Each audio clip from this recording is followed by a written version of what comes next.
دومره اهمیت جمعه لري وی چا پکې داسې کاڼي وسنډول راوسنډول لکه امام خطبه وایي دی کله یو شیخ واقع کله بل شی یو ته وایي اپله شه بل ته وایي دې پله شه بل ته وایي ته اپله شه دلته زه کښېنمه او دی دا کاڼي ماڼي لکه مثال پخوا خو جوماتونه کچو داسې کاڼي اپله کي اخوا کوي ځان ته ځای برابروي خو به هر صورت یو لغو عمل وکړو چپ شه اپله شه دې پله شه دلته کښېنه فقد لغا نبی علیہ السلام فرمای علما د لغا یو ترجمه دا کوي چې د دا لغو کار وکړو دی ښه ونه کړل چې دی وکړل دیمه ترجمه یې دا ده چې د ټول د جمعې ثواب یې ځان له لغو وکړو خبره ختم چې صرف دی قدري وي اپله شه دې پله شه مخکې کښېنه او یا د چا د سټ تپاس سره واوړېده او دلته کښېنه او دلته کښېنه هلته امام خطبه وایي فقد لغا د جمعې هغه ټول فضیلت چې دی هغه یې لغوه کړو هغه یې پوت خبره ختم دومره لوی اهمیت د جمعې منځ لري د جمعې ورځ لري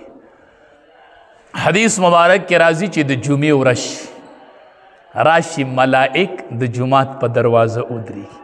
د جمعې په ورځ د جومات په دروازه باندې ملائک ولاړ وي ډیر خوش قسمته سړی چې ړومبې جومات ته رادننه شي ړومبې جومات ته رادننه ملائک ناسې علی باب المسجد د جومات په دروازه باندې ملائک ولاړ وي ړومبې سړی رادنده شي حدیث مبارک کې راځي دله دومره اجر ولیکي لکه د چې یو وخ د الله په لار کې قرباني کو دومره لوی اجر دا که د جمعې په ورځ یو سړی ړومبې مسجد ته راغی وختي راغی فرشتو سره کتاب لاس کې دی او علی باب المسجد د جومات په دروازه باندې ولاړي نو دې سړي له دومره اجر ولیکي لکه د چې یو وخ د الله په لار کې قرباني کو بیا بل کس راشي چې بل راشي نه هغه له دومره اجر ولیکي لکه د چې یوه غوا د الله په لار کې قرباني کړله ځکه دی لږ لیټ راغی ړومبي دپاره د اوښ قرباني ده او بیا چې لږ ټیم پس پسې څوک راځي نه د هغې دپاره د غوا قرباني بیا چې د هغې نه پس خلک شروع شي نو د هغې دپاره اجر ولیکي لکه یو ښکرور ګډ چې دی د الله په لار کې قرباني کوي فرشته ورله دومره اجر ولیکي سلورم کس چې رادنده شي په سلورم شب کې هغه له دومره اجر ولیکي لکه دی چې یوه چرګه د الله په لار کې خیراتي ورکړي او بیا چې په بل شب کې پنځم شب کې خلق رادنده کیږي نو دومره اجر ورله لیکي لکه د چې د چرګې اګۍ د الله په لار کې خیراتي د اګۍ مره اجر ورله ولیکي نو دی کې امام خطبې ته پاسي نو ملائک خپل رجسټر بند کي او خطبې ته کیني موږ وایو ورګله خطبه به اوس وي او ودرېدو ته لا دوه درې منټه شته دا خو لا تقریر دی دا به کیږي او بیا به خطبه شو باس چې ته خطبې له رادننه کیږي نو ملایکو خپلې رجسټرې بندي کړي هغه خطبې ته کیني وي امام خطبه شروع کړله باس رجسټر بند شو څومره لوی لوی قربانۍ نن خلکو اجرونه میلاو شو ته دکان او کور او ډوډۍ او چای او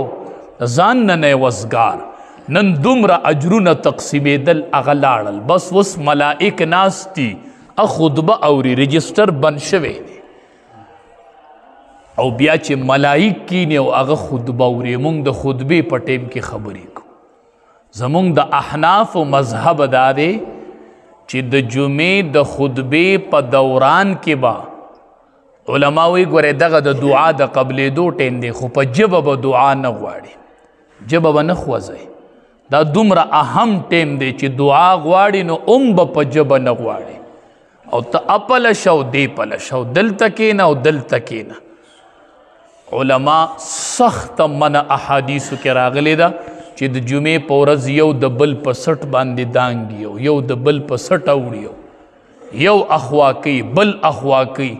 دې کې دا ډیره لویه ګناه ده د جمعې په ورځ نو ملائک خپلې رجسټرې بندې کې وي امام خطبه شروع کړله راځئ چې مونږ ورسره په دې خطبه کې شریک شو نو ملائک بیا خطبه اوري ملائکو خطبه تغوږ یخي او د جمعې منځو شي او دی بی سنتو د جماعت نه وځي خبره ختم. راغلم چې راغې نو خطبه تې شوې وه او فرض یې وکړل او چې ته نو سنت یې پرېښود دته به د جمعې څه اجر میلو شوي. دا دومره اهمه ورځ دا یوه جمعه د عملنامه کې لاړه. مونږ خبر نه یو چې د جمعې د ورځې څومره فضیلت دی. احادیثو مبارکو کې راځي د جمعې په ورځ به ټول عام جنتیان د الله تبارک و تعالی زیارت کوي. الله تبارک و تعالی به اینی انشاءالله دا د اهل سنت